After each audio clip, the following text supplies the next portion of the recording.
할렐루야. 오늘 또 말씀을 통해 주시는 그 하나님의 은혜가 우리 마음밭에 심겨져서 30배, 60배, 100배의 결실을 맺는 놀라운 은혜가 있기를 주님의 이름으로 간절히 축복합니다. 지난주 주일 어느 한 성도님을 다른 지역으로 파송해 드렸습니다. 기도를 해드리면서 참 감사하다, 은혜다 이런 생각을 해보게 됐어요.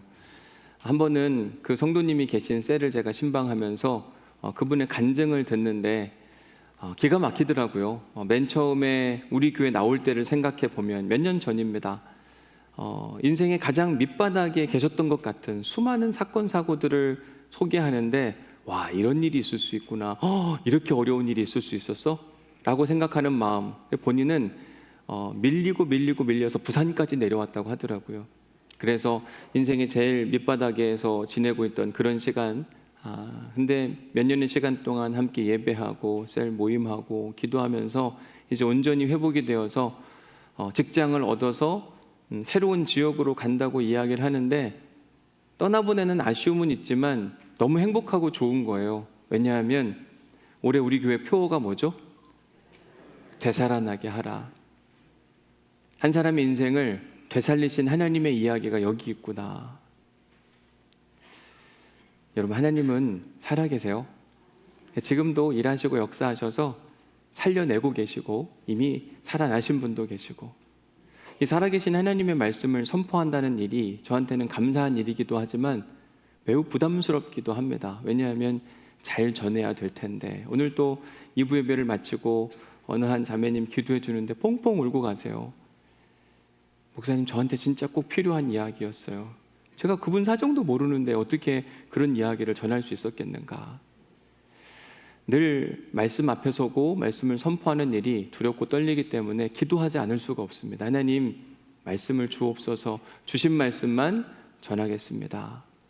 이런 마음으로 이번 주도 오늘 우리에게 주실 말씀, 그 말씀을 묵상하는데, 유난히 이번 주만큼은 이 본문에 대한 질문들이 제 안에 많이 생겼습니다. 이건 왜 그렇지? 이건 왜 그렇지? 오늘 설교 제목도 아주 사실은 특별하긴 해요. 뭐라고 되어 있습니까? 하나님, 왜 그러셨어요? 전 이해가 잘 안 되는 부분이 있어서. 자, 우선 47절, 48절 말씀 먼저 보도록 할게요. 같이 한번 읽어볼까요? 시작. 저물매 배는 바다 가운데 있고 예수께서는 홀로 무태 계시다가 바람이 거스름으로 제자들이 힘겹게 노 젓는 것을 보시고 밤 사경쯤에 바다 위로 걸어서 그들에게 오사 지나가려고 하시매. 저는 성경을 읽으면서 이제 상상을 좀 많이 합니다. 지금 배가 갈릴리 바다 한가운데 있다고 이야기하고 예수님은 무태 계셨는데 제자들에게 지금 다가오시는 장면을 소개하고 있어요. 여러분이 47절, 48절에서 여러분들은 궁금한 점이 있는지 모르시겠어요. 근데 저는 궁금한 게 너무 많았습니다. 제가 정리를 해보니까 크게 6가지였는데, 우선 첫 번째, 왜 예수님은 갈릴리 밤바다의 무서움을 아시고도, 예수님은 아셨거든요. 갈릴리 밤바다가 얼마나 사납게 요동을 치는지. 그런데 제자들을 해질녘에 배에 태워 보내십니다. 여기 가면 뻔히 위험할 게 있는 줄 아는데 여기에 사람을 보낸다. 참 이해가 잘 안 되더라고요. 두 번째 질문, 보시고 48절에 보면 예수님이 그들을 보셨다고 이야기하는데, 예수께서는 왜 제자들이 큰 어려움을 당하고 있는데도 금방 가서 도와주지 않습니다. 계속 지켜보다가 정확한 타이밍에 가서 도와주시거든요. 왜 계속 지켜만 보고 계셨을까? 이게 제가 또 궁금한 내용이었어요. 세 번째 궁금한 건 48절 맨 끝에 보면 지나가려고 하심에, 예수님이 위기 가운데 있던 제자들에게 가까이 왔는데 여기서 멈춘 게 아니라 여긴 위기가 있는데 그냥 지나가려고 했다고 이야기를 해요. 이것도 저한테는 특별해 보였습니다. 예수님이 위기에 처한 사람들을 그냥 두고 왜 지나가려고 하셨을까? 이게 예수님에 대한 궁금증이라고 한다면, 이와는 반대로 제자들을 향한 궁금증도 있었어요. 네 번째, 왜 제자들은 그 힘겨운 일을 만났을 때 예수님께 기도로 요청하지 않았나? 분명히 제자들은 방금 전에 오병이어 사건을 경험했어요. 이건 초자연적인 역사였습니다. 물고기 2마리와 떡 5개를 가지고 2만 명이 넘는 사람들을 먹이셨다. 그러면 예수님이 특별한 능력의 존재인 걸 알았으면 어려움을 앞두고 앞에 두고서는 예수님 도와주세요라고 했으면 참 좋았을 텐데 그런 모습이 오늘 본문에 어디도 등장하지 않아요. 참 신기하다. 다섯 번째는 왜 제자들은 폭풍을 뚫고 바다 위를 걸어오시는 예수님을 유령이라고 착각했는가? 여러분, 예수님을 보고 유령이라고 했대요. 얼마나 기가 막힌 이야기예요. 여섯 번째, 놀람이라. 심히 놀라니. 왜 제자들은 오병이어 사건을 경험하고도 이 일 때문에 또 놀랐나? 여러분, 제자들은 예수님이 일으키시는 수많은 사건 사고들을 다 옆에서 직접 목격했거든요. 그러면 지금 무리를 걸어오거나 아니면 풍랑이 갑자기 잔잔해지는 거 예수님이니까 그럴 수 있지라고 생각을 해야 되는데 놀랐다는 거예요. 제가 오늘 본문만큼은 유난히 진짜 질문이 너무너무 많아서 이 질문에 대한 답을 온전히 찾지 않고는 설교가 불가능하겠다 싶어가지고 일일이 저 질문에 대한 답을 하나둘씩 찾아가는데 52절에서 이 모든 문제를 해결할 수 있는 이 키포인트 하나를 발견하게 됐어요. 자, 52절 말씀 같이 한번 읽어볼까요? 시작.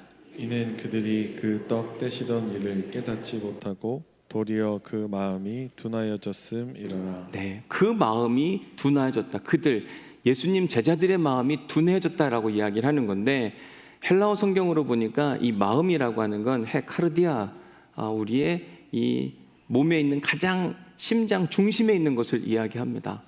거기가 둔하여졌다. 이 둔하다라고 하는 표현은 이 헬라어로는 페포로메네라고 하는 단어를 사용하는데 이 페포로메네는 폴로우라고 하는 단어로부터 왔어요. 이건 뭐냐면 둔하다라는 뜻도 있지만 굳어지다.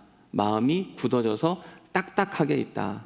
다시 말해서 예수님 제자들의 마음 상태를 이야기하는데 굳어진 상태, 딱딱한 상태, 둔한 상태라고 이야기를 해준 거죠.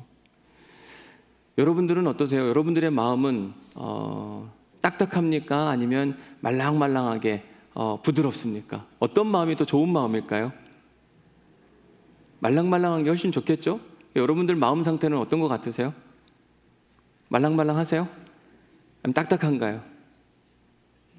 우리가 대화하는 거 보면 알잖아요. 딱딱한 사람은 쌀쌀맞게 말하잖아요. 그죠? 부드러운 사람은 일단 얼굴부터 달라요.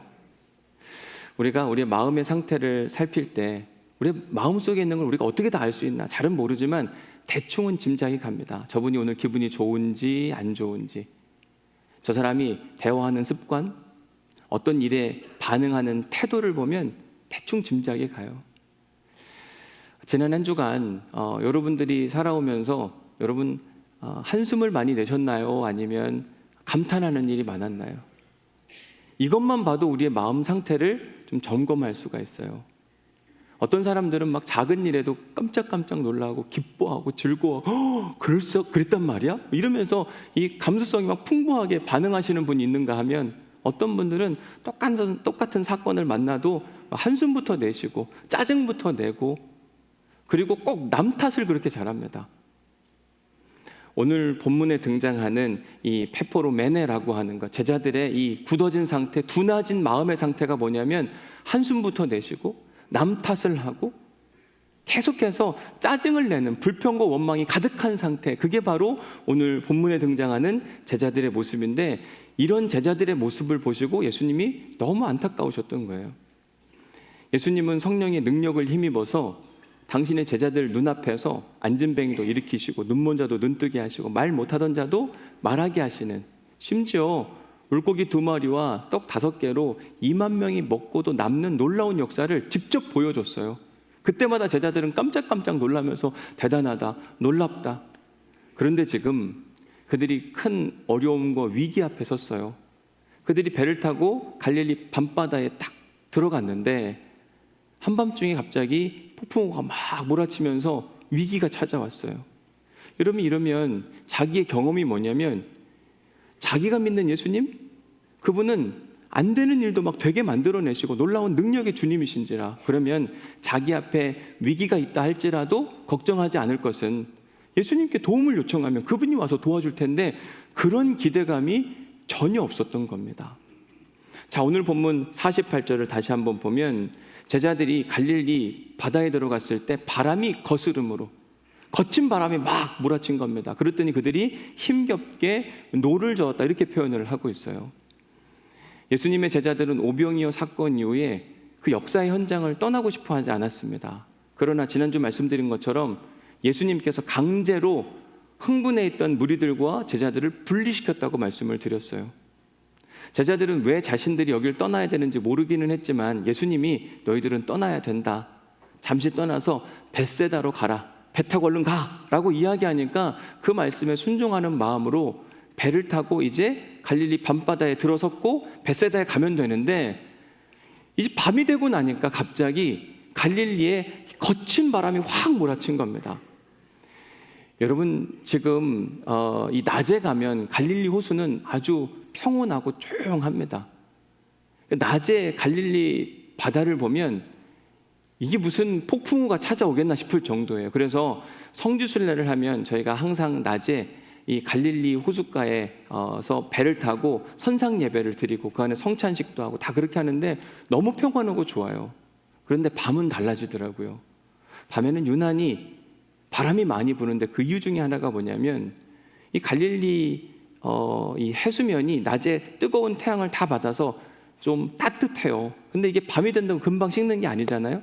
그러니까 이 해수면 온도는 매우 높고 이 주변에 산들이 많은데 이 산들은 이미 금방 해가 지면 지면 온도가 식는 겁니다. 그러니까 온도차가 나니까 계곡풍이 부는데 산으로부터 골짜기 바람이 갈릴리 호숫가로 강하게 몰아치면 거의 뭐 폭풍우처럼. 그래서 17세기 네덜란드 화가 중에 한 사람이 렘브란트라고 하는 사람이 오늘 본문의 이야기를 그림으로 그렸는데 거의 배가 뒤집어질 정도로 엄청난 폭풍우가 불 때가 분명히 있다고 이야기를 하는 겁니다.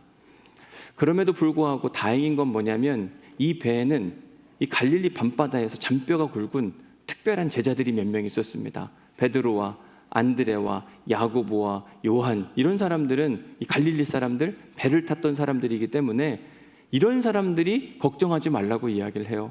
우리는 이미 이런 일들을 많이 겪어본지라 우리 말만 따르면 그냥 또 잘 지나갈 수 있으니까 걱정하지 말라고 이야기해줘. 그런데 생각보다 배가 조금도 나아가지 못하는 겁니다. 그 거친 갈릴리 밤바다가 사정없이 이들을 괴롭히니까 계속 같은 자리를 맴돌고 있는 겁니다.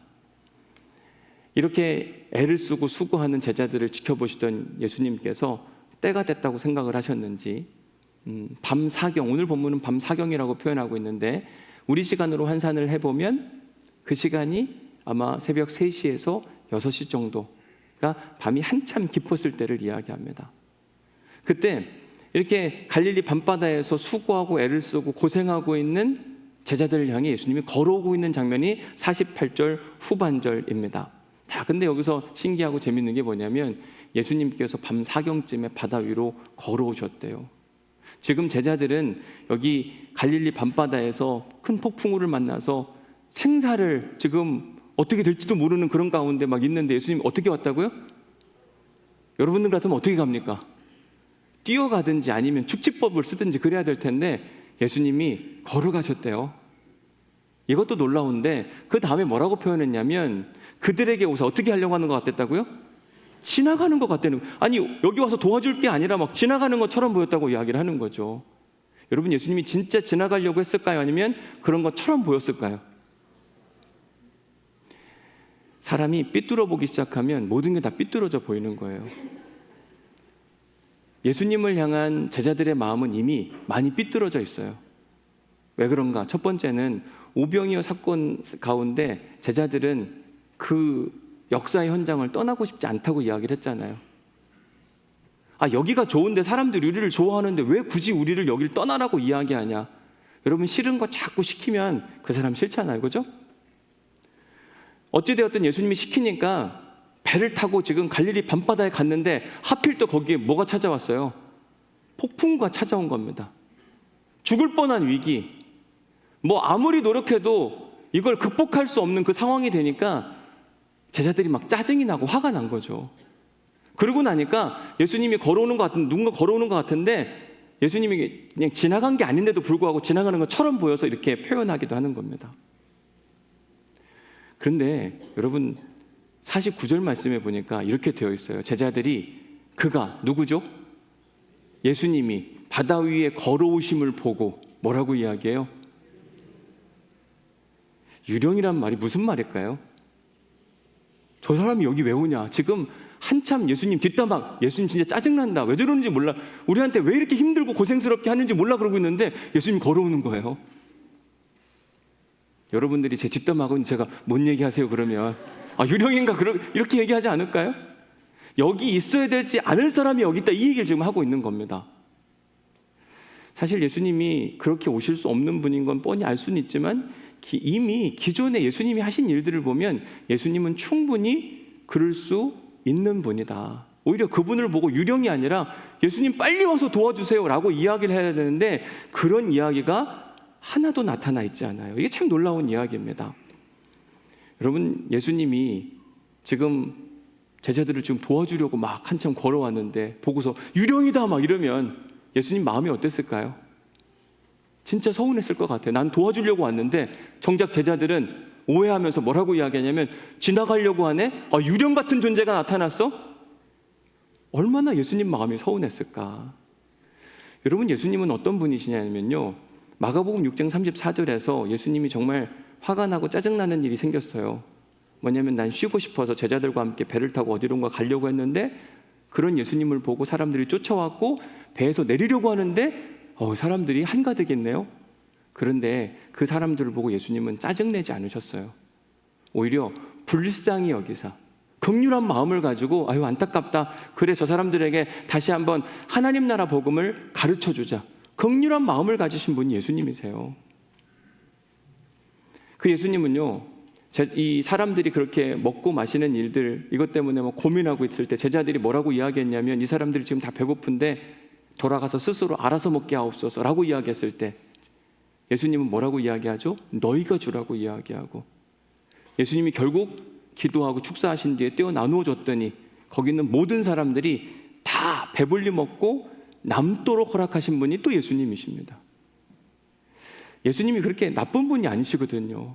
근데 지금 제자들이 뭐라고 이야기했냐면 저분 그냥 지나가려고 하시네. 귀신 같은 분이 찾아왔네. 이건 철저하게 오해였고 예수님을 향한 짜증이었거든요. 만약 여러분들에게 누군가가 오해를 하고 막 짜증을 낸다면 여러분들은 그 사람에게 어떤 반응을 보이실까? 어떻게 할 것 같으세요? 여러분들도 똑같이, 그죠? 짜증내고 막 화를 내지 않겠나? 저 같으면 그럴 것 같아요. 누군가 저를 오해하고 막 짜증나는 일을 만들면 시끄러 그러면서 그만 이야기하라고. 그러지 않을까요? 우리 성품이 다 그렇잖아요. 아닌 것처럼 하지만. 여러분, 자, 오늘 본문에서 예수님께서 어떻게 반응하는가 보세요. 뭐라고 이야기하시는가? 자, 보세요. 50절 말씀 같이 한번 보실까요? 시작. 예수께서 곧 그들에게 말씀하여 이르시되 안심하라, 내니 두려워하지 말라 하시고. 여러분, 예수님의 이 표현들이 따뜻합니까? 아니면 차갑습니까? 차갑게 한번 해보세요. 안심하라 이렇게, 그죠? 그런 거 아니잖아요. 걱정하지 마. 두려워하지 않아도 돼. 이제 괜찮아질 거야. 어떻게 예수님은 이렇게 부드럽게 말씀하실 수 있었을까? 분명히 짜증나는 상황이에요. 도와주려고 왔는데 자기를 오해하고 모함하면 얼마나 화가 나고 짜증나요. 그런데도 불구하고 아주 부드럽게 접근하시는 예수님. 근데 여러분, 51절에 보면 한 걸음 더 나아갑니다. 배에 올랐대요. 누가 올라가는 거죠? 예수님. 그럼 여러분 생각해 보면 제자들은 얼른 배에 올라오라고 해야 되는데 올라오라는 얘기도 하지 않아요. 근데 예수님은 알아서 올라가시는 겁니다. 그러더니 그 거친 풍랑을 잠잠하게 만들어주세요. 우리는 삼위일체 하나님을 믿는다고 고백해요. 창조주 하나님, 그리고 우리의 구원자이신 예수 그리스도, 우리의 영혼을 거듭나게 하는 성령 하나님. 이 삼위일체 하나님의 특징이 뭐냐면 우리의 딱딱하게 굳어진 페퍼로멘에 우리의 이 마음의 상태를 늘 새롭게 하시고 부드럽게 만들어주시기 위해 애를 쓰시는 분이세요. 그래서 오늘 본문에서 제자들이 지금 화를 내고 원망과 짜증과 오해와 두려움으로 가득 차 있던 그 제자들에게 예수님이 무엇을 선물하는가 잘 보십시오. 50절 말씀. 그들이 다 예수를 보고 어땠대요? 우와, 놀란 거예요. 51절에도 또 나옵니다. 제자들이 마음에 심히 또 놀라는 모습들이 보여요. 여러분, 사람이 놀란다, 또 놀란다. 이러면서 굳어진 마음이 부드러워지거든요. 근데 여기서 말하는 그 놀람이 가벼운 놀람이 아니더라고요. 이 놀라움이라고 하는 표현을 헬라어로는 엑스탄토라고 하는 표현을 사용하는데, 이 엑스탄토는 이 엑스테미라고 하는 단어로부터 와요. 에크라고 하는 동사, 어디로부터 어디 밖으로 뭐 이런 뜻을도 갖고 있지만, 이스테미는 일으켜 세우다. 그래서 예수님이 죽은 자 가운데 일으켜 세우심을 받았다 할 때 이 일으켜 세우심을 받다라고 하는 표현이 뭐냐면 이스템이라고 하는 표현이에요. 그러니까 지금 예수님이 제자들의 마음 상태, 감정 상태를 놀라게 했다는 건 그냥 단순히 잠깐 겉으로만 깜짝 놀라고 끝나는 게 아니라 어떤 죽은 자도 벌떡 일으켜 세울 만큼 깜짝 놀랄 만한 사건을 선물하셨다고 이야기하는 겁니다. 그들의 마음 상태는 지금 딱딱하게 굳어 있었거든요.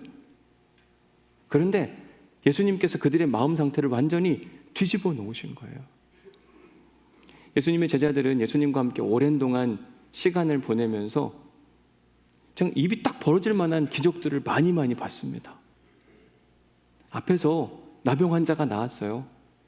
앞에서 말 못하던 자가 막 노래하는 이야기를 들었습니다. 자기들 눈앞에서 물고기 2마리와 떡 5개로 2만 명이 넘는 사람들을 먹는 걸 봤어요. 얼마나 놀라운 기적과 역사예요. 예수님은 생각하기를 이 정도쯤 내 제자들이 다 보고 즐겼다고 한다면 이제 나에 대해서 잘 알겠지. 그런데 하는 태도를 보니까 영 아닌 겁니다. 왕이 되어달라고 이야기하는 그 무리들과 함께 뒤섞여가지고 예수님을 막 왕으로 지켜 세우려고 했던 그 제자들의 모습, 오병이어의 기적을 일으킨 걸 분명히 봤는데도 불구하고 엄청난 폭풍우가 찾아왔을 때 예수님께 기도 요청을 하지 않아요. 지금 예수님과 좀 떨어져 있긴 하지만 큰 소리로 예수님, 지금 우리가 큰 어려움 가운데 있습니다. 오셔서 좀 도와주시면 좋겠습니다. 본인들이 이미 하나님을 다 경험했는데도 불구하고 하나님의 아들 예수 그리스도에게 도움 요청하는 모습이 오늘 본문에 어디도 없고 오히려 자기들 나름대로 자신감, 우리 할 수 있다. 우리가 누구야? 갈릴리 밤바다에서 잔뼈가 굵은 사람들 아니야. 우리만 따라와. 됩니다. 이러고는 그들의 노하우와 그들의 실력을 가지고 그 거친 풍랑을 이겨보려고 나름대로 애를 썼는데 도무지 그 문제가 해결되지 않는 겁니다. 마음이 딱딱하게 굳어있다. 페포르는 메네라고 하는 이 표현, 이것은 제자들의 마음 가운데 자기들 나름대로의 생각과 그 틀 안에서 무언가를 해결해 보려고 애쓰는 마음을 이야기해요. 우리의 마음의 상태, 우리의 영혼의 상태는 어떤가? 하나님이 오늘 말씀을 통해 질문하시는 겁니다. 너희들의 마음은 괜찮냐? 이제 한 해가 지나가면서 우리들에게 여러 가지 기도의 제목들이 있지 않을까요? 2026년 이제 얼마 안 있으면 그날이 찾아올 텐데 여러분들은 2026년 전망을 어떻게 보십니까? 괜찮을 것 같으세요? 지금보다 더 힘들 것 같으세요? 다들 한결같이 하는 이야기가 계속 힘들다, 앞으로 더 힘들다. 어쩌면 이렇게 한결같이 힘든 이야기만 하는지 모르겠어요. 그러면 힘들 것 같으면 이제 우리가 해야 할 일이 무엇이냐면 그 거친 풍랑 앞에서 하나님의 도우심을 구해야 되는데 의외로 하나님께 우리의 인생에 거친 풍랑이 찾아오는데도 불구하고 엎드려 기도하는 성도들이 많지 않습니다. 하나님의 은혜를 구하고 도움을 요청하면 분명히 도와주실 텐데 오히려 내 인생에 너만 계속 젖는 거예요. 내년도를 위해서 이것도 준비하고 저것도 준비하고 다 준비하는 것 같은데 정작 하나님을 찾지 않는 모습, 그게 오늘 본문 48절에 등장하는 제자들의 모습이었어요. 거친 바람이 거슬러 왔는데 다들 뭐만 하고 있었냐면 힘겹게 노만 젓는 겁니다. 힘이 다 빠지도록 최선을 다하는 것. 여러분, 열심히 사는 게 나쁜 건 아니지만 열심히 사는 사람들의 특징이 뭐냐면 오해를 잘해요. 예수님이 지나가려고 한 게 아니라니까요. 이건 구약 성경에서 예수님의 현현을 나타낼 때 나타나는 표현을 사용하는 표현이기는 해요. 하나님이 나타나시는 모습. 근데 제자들은 오해하고 말았어요. 지나가시는 것 같다. 유령 같은 존재가 왔네. 열심히 하는 사람들이 겪는 어려움이에요. 근데 예수님은 이런 그들에게 찾아와서 어떤 모습을 보이시냐면 아주 부드러운 모습. 안심해. 괜찮을 거야. 두려워하지 마. 다 지나간다. 배에 올라오셔서 그 바람을 잔잔케 해주시는 그 은혜를 선물해 주시는 예수 그리스도. 제자들은 지금 마음이 굳어있고 딱딱하고 이런데 반대로 예수님은 지금 부드럽고 넉넉하고 여유 있는 모습을 보여주세요. 똑같이 풍랑 안에 있는 겁니다. 누구는 잠잠한 데 있고 누구는 풍랑 가운데 있어서 이런 게 아니라 예수님도 풍랑 가운데 있고 제자들도 풍랑 가운데 있었어요. 그런데 누군가는 딱딱한 마음이고 누군가는 부드러운 마음. 이 둘의 그 차이가 무엇일까? 예수님 안에는 하나님의 임재가 있었습니다. 예수님의 인생과 하나님은 함께 가고 있었어요. 그러니 그의 인생 가운데 폭풍우가 찾아왔지만 그 폭풍우를 걸어가는 겁니다. 뚫고 지나갔어요. 우리 인생의 배에 예수님이 오르시는 순간 우리 앞에 있는 인생의 파도는 잠잠해집니다. 그런데 그분을 우리 이 인생의 배에 모셔야 되는데 그걸 하지 않고 열심히 노만 젓는 거예요. 이게 문제인 겁니다. 우리에게 믿음이 있냐 없냐는 언제 나타나냐면 위기 중에 나타나는 거더라고요.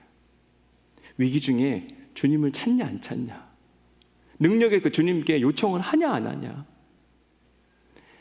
오늘 설교 제목을 보시면 하나님 왜 그러셨어요? 예수님 도대체 왜 그러신 겁니까? 저는 설교 준비하면서 계속된 질문이 뭐였냐면 도대체 예수님은 왜 제자들을 해질녘에 배에 태워서 갈릴리 밤바다로 보내셨는가?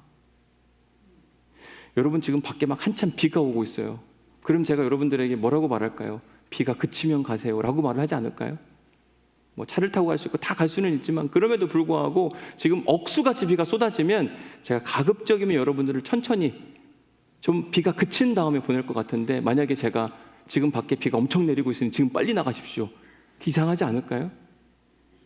저는 예수님이 갈릴리 밤바다를 전혀 모르시는 분이 아니라 다 알고 계셨는데도 불구하고 이렇게 폭풍우가 예상되는 갈릴리 밤바다의 제자들을 배 태워 보내신 게 도무지 이해가 안 돼서 계속 질문, 예수님 가르쳐 주옵소서, 말씀하여 주옵소서. 도대체 왜 그러신 겁니까? 설교를 준비하면서 그 해답을 찾은 게 뭐냐면 예수님은 지금 굳어진 제자들의 마음의 상태, 둔해진 그들의 마음의 상태를 이제는 바꾸어주고 싶었던 거예요. 부드럽게. 예수님이 제자들을 갈릴리 밤바다에 폭풍우가 있는 곳에 보내신 게 그들을 미워서 그랬나? 전혀 그런 게 아니더라고요. 사랑하시니까. 사랑하는 내 제자들의 마음이 좀 부드러워지고 말랑말랑해서 하나님과의 친밀한 교제 가운데 하나님이 진짜 원하시는 게 뭔지를 좀 알았으면 좋겠는데 그걸 알지 못하고 헤매고 있는 그들의 모습이 너무 안타까워서 어쩔 수 없이 내가 내 제자들을 갈릴리 밤바다에 보낸 거야. 그 말씀을 하시는데 제가 깨달았어요. 하나님은 진짜 우리를 사랑하셔서 어느 때는 고난과 아픔과 인생의 풍랑도 선물하시는구나. 우리는 살다가 고통과 고난과 인생의 풍랑을 만나면 저주받았다고 생각합니다. 물론 죄에 대한 징계를 받을 때도 있지만 어느 때는 하나님 우리를 사랑하시기 때문에 일부러 밤바다로 내보내시는 거예요. 혹여나 오늘 예배하는 우리 중에 이런 인생의 풍랑을 만난 것 같은 분이 계시다고 한다면 하나님이 여러분들을 미워서 그러신 게 아니라는 걸 꼭 기억하셔야만 합니다. 우리를 깨닫게 하시고 우리의 굳어진 마음을 부드럽게 만드시려고 하는 하나님의 크고 깊고 놀라운 섭리 가운데 있는 거거든요. 그러고 나면 그 자체가 고마워요. 이미 그러고 나면 마음이 부드러워집니다. 근데 마음이 딱딱해진 사람들의 특징은 내가 원하는 대로만 되지 않으면 화가 나는 겁니다. 화 잘 내는 사람 잘 보세요. 자기 기준이 아주 명확해요. 여기서 조금만 벗어나면 그게 뭐 화가 나는 겁니다. 여러분, 하나님이 하시는 일은 얼마나 놀라운지 아세요? 제자들은 뭐라고 생각했냐면 열심히 노를 저으면 이 풍랑을 뚫고 나갈 수 있다고 생각했는데 그렇지 않아도 파도가 잠잠해지는 은혜가 찾아오더라고요. 내가 지금 이 기도 제목이 반드시 응답돼야 된다고 생각하는 사람들은 하나님께 막 따지고 화를 내요. 이거 왜 지금 안 해주시냐고. 그런데 여러분, 하나님은 또 다른 길을 예비해 놓고 계신 거예요. 굳어진 사람들, 마음이 딱딱한 사람들의 특징은 자기의 사고의 틀을 벗어나지 않으려고 합니다. 그러나 하나님은 항상 그걸 뛰어넘어서 일하시는 분이시거든요. 그런 일들이 성경에 얼마나 많아요. 지금 우리가 성탄절을 기다리고 있지만 아기 예수가 어떻게 오셨죠? 동정녀 마리아에게서 태어났대요. 동정녀 마리아라고 이야기하는 건 남자를 알지 못하는, 남자와 성적인 관계를 맺지 않고 아이가 태어났다고 이야기합니다. 가능한 이야기예요? 불가능한 이야기잖아요. 혹시 그렇게 태어나신 분 계세요? 이상한 사람이죠. 근데 신기하게 하나님은 우리의 기본적인 사고의 틀을 깨뜨리시는 분이세요. 뛰어넘어서 일하시는 분이십니다. 그러니 여러분, 하나님을 우리의 사고의 틀에 가두지 않기를 간절히 부탁을 드립니다. 인생에 문제가 찾아오면 하나님께 간구하되 하나님이 나보다 크시오니 주님의 방법으로 일하여 주옵소서. 그러면 우리의 마음이 넉넉해요. 화를 내고 싶어도 낼 수 없는 게 뭐냐면 하나님이 새롭게 일하실 거니까. 그런데 화가 나는 사람은 이게 이렇게 돼야 되는데 왜 안 되냐고 견디지를 못하는 겁니다. 안 되면 안 될수록 한숨, 절망, 좌절, 그러다가 맨 마지막에 모르겠습니다. 하나님이 알아서 하십시오. 인생의 저 끝 밑바닥까지 갔다가 돌아오는, 여러분 오늘 예배하는 우리 중에 그런 사람은 단 한 분도 없기를 주님의 이름으로 간절히 축복합니다. 사람이 위기를 만나야 기도를 하더라고요. 참 안타까워요. 기도하면 하나님이 들으시고 또 응답해 주시고, 응답해 주시면 또 다시 금방 잃어버리고 마음이 둔하여져서 자기가 갈 길로 가다가 또 위기를 만나면 또 기도하고.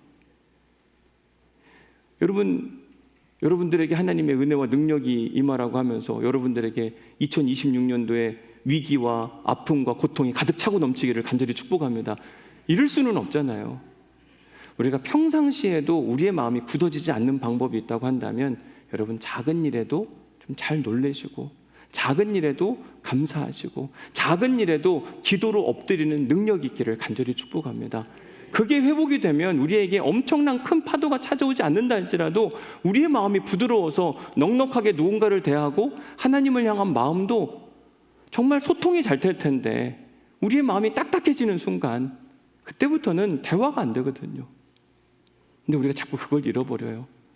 어려움이 찾아와야만 기도의 자리에 나와요. 저는 그래서 갑자기 기도의 자리에 안 나오다가 어느 분이 나오면 그때부터는 두려운 거예요. 저분 뭔가 있다. 어떻게 안 나오다 나오냐고요. 뭐가 있으니까 나오죠. 그러다 그 문제가 또 없어지면 금방 또 안 나오세요. 다시 또 나오고, 이렇게 하기를 우리가 평생 하고 살아가는데, 여러분 예수님은 잘 보시면 그거 없이 오히려 끊임없이 믿음이 성장해 가시는 모습, 왜 그런가 생각해 보면 위기가 아니어도, 위기가 왔을 때도 그렇지만 위기가 아니어도 예수님은 늘 하나님의 마음은 어디 있을까? 하나님의 뜻을 구하고 하나님의 영이 충만해지기를 간절히 사모하셨거든요. 그게 위기 없이 주님과 함께 친밀한 교제, 우리의 굳어진 마음을 풀어내는 방법이거든요.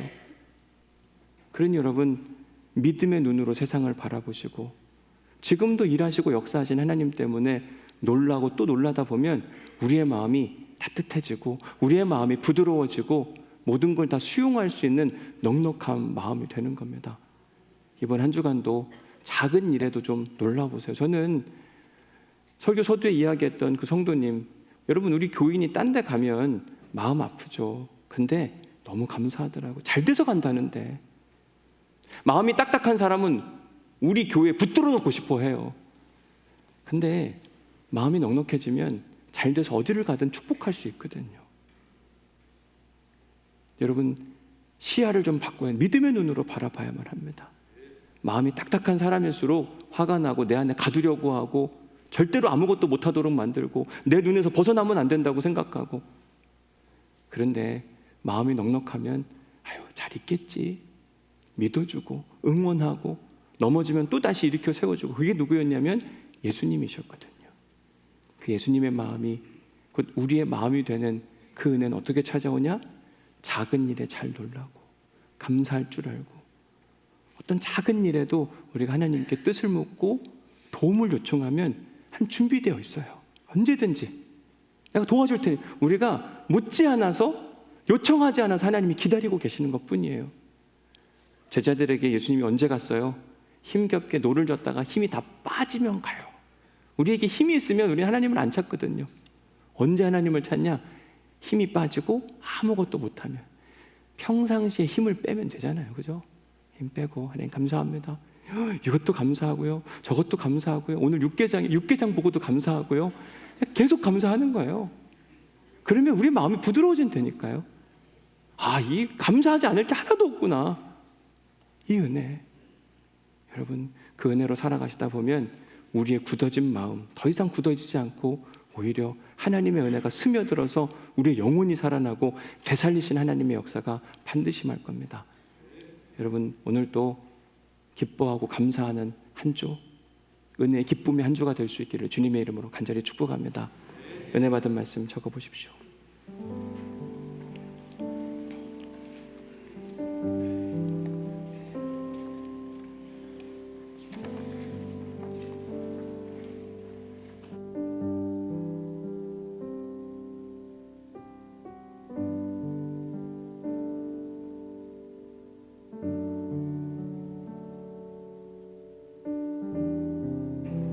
묵상 질문 두 번째, 지난 한 주간 동안 한숨이 많았나요? 감탄사가 많았나요? 여러분, 감탄사가 많기를 간절히 부탁을 드립니다. 화 그만 내시고, 그죠? 집에서도 그렇고 어디 가서든지 조금 여유 있게 보시면 될 텐데 저렇게도 한단 말이야? 오늘 여러분 성가대 찬양 들으시고 놀랐죠? 그죠? 와, 좀 제발 놀라세요. 이게 온 힘을 다해서 찬양하는데 안 놀랄 수가 있을까요? 그죠? 뭘 해도 은혜와 기쁨으로 놀라고 또 놀라면 그 안에 마음이 진짜 부드러워지거든요. 하나님은 굳어진 마음, 둔해진 마음을 진짜 힘들어하세요. 묵상 질문 3번에 가서 보면 한숨이 많은 사람들은 자신의 굳어진 생각을 기출해서 살고 자기가 어떤 틀을 정해놓고 거기서 벗어나지 않아요. 하나님이 어딨냐? 거기서 끝나는 겁니다. 근데 우리의 생각과 우리의 삶의 경험을 뛰어넘으시는 그 영역이 분명히 있잖아요. 감탄사가 많은 사람들은 어떤 상황에서도 유연함 뿐만 아니라 기대감으로 살아갑니다. 고난이 찾아와도 그 고난 가운데 일하실 하나님을 기대해요. 그러면서 기도가 살아있습니다. 위기를 극복하면서 하나님이 이런 방법으로 일하시고 역사하신단 말이야? 놀라는 거예요. 와, 대단하다, 특별하다, 은혜다. 여러분, 하나님 우리에게 지금 이걸 원하시는 거예요. 제발 좀 그만 굳어진 생각에 한숨 좀 그만 내시고 감탄사가 많아서 어떤 일을 하면서 여러분 2026년도 괜찮을 거예요.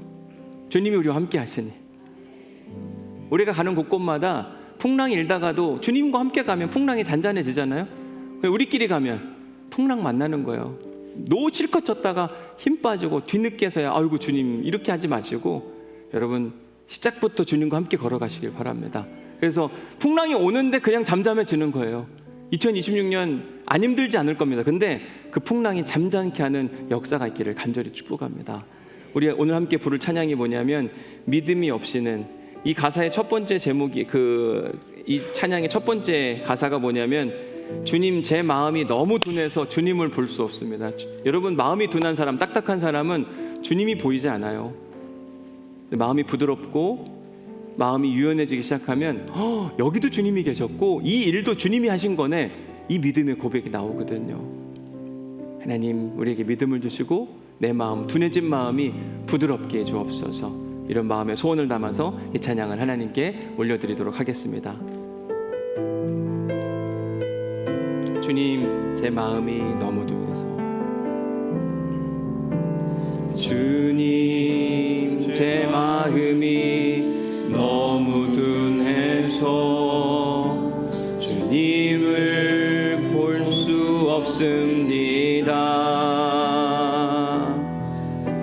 이 땅에 속하여 이 땅만 보다가 주님 손을 우리 다시 한번 찬양합시다. 주님 제 마음이 너무 둔해서, 주님 제 마음이 너무 둔해서 주님을 볼 수 없습니다.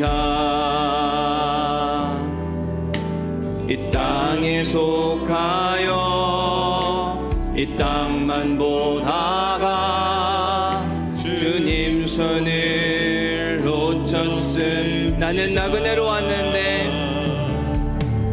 나는 나그네로 왔는데 왜 주저앉게 되었나. 나는 청지기인데 언제부터 내 삶의 주인이 되어버렸나.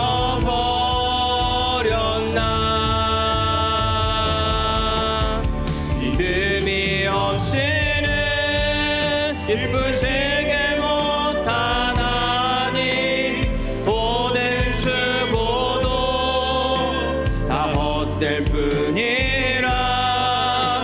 믿음이 없어서 무너진 삶의 모든 자리에 다시 주님을 믿음이 없이는 기쁘시게 못하나니.